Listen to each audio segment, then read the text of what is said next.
CSPS de Tanguin, faute d'ambulance, elle perd la vie. Cette information macabre émane de nos confrères de citoyens dans leur rubrique « On murmure ». Force est de reconnaître que les cas de perte en vies humaines sont récurrents dans les localités reculées, faute d'ambulance pour évacuer les patients et passent dans une indifférence totale sans que cela ne meuve personne. Cependant, les cas relatés par le quotidien d'État interpellent. Il l'inquiète dans ce sens que les faits ne se sont pas passés à Falangoutou ni dans la Nyanya profonde et métallique, mais à Tanguin. Oui, à Tanguin, un des quartiers peuplés de la ville de Ouagadougou, capitale du Burkina Faso. À en croire nos confrères, la parturiente, la trentaine bien sonnée, après accouchement a perdu beaucoup de sang. Et malgré la détermination du personnel de santé, les saignements continuaient. Face à cette situation et dans le but de sauver la vie de cette pauvre dame, une évacuation vers une structure de santé plus compétente s'imposait. Mais comment? Puisque tous les centres de santé et de promotion sociale du secteur 17, situés à Tanguin dans l'arrondissement 4 de la ville de Ouagadougou, ne disposent pas d'ambulance ni d'autres moyens pour évacuer la patiente souffrante. Vite, l'équipe de santé se décarcasse et multiplie les appels.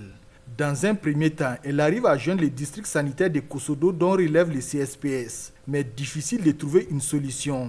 Toutes les ambulances de ces centres de santé sont en panne et sont bien rangées dans les garages. Après s'être butée contre cet obstacle, l'équipe médicale, toujours en quête de solutions pour épargner la vie de la patiente, lance un autre coup de fil, cette fois-ci en direction du centre de santé de Wayalguin.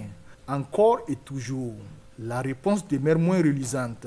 Les centres de santé ne disposent pas d'ambulance en bon état pour effectuer les évacuations.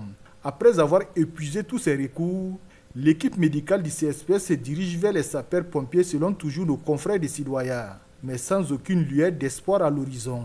Agacé et à bout de souffle, le mari de la victime arrive finalement à joindre une personne de bonne volonté aux environs de 4 heures du matin. Enfin, l'évacuation de la patiente au centre hospitalier universitaire Yalgado Ouedraogo sera possible. Mais hélas, c'était trop tard. La femme avait déjà perdu beaucoup de sang. Conséquence, elle trépassa, laissant un mari inconsolable, une famille très attristée et des agents de santé meurtris et impuissants. À qui donc la faute? Ce drame intervient à un moment où l'expression « aucune femme ne doit perdre la vie en voulant donner une autre vie » est sur les lèvres des responsables du ministère de la Santé, des organisations de la société civile nationale et internationale, des associations et autres structures intervenant dans le domaine du bien-être de la mère et de l'enfant.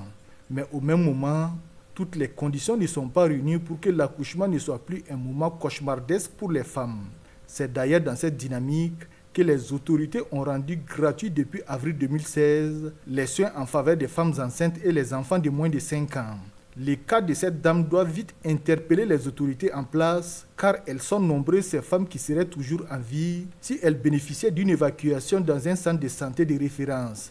Mais malheureusement, comme cela fut le cas ici, l'ambulance fait toujours défaut ou est toujours en panne.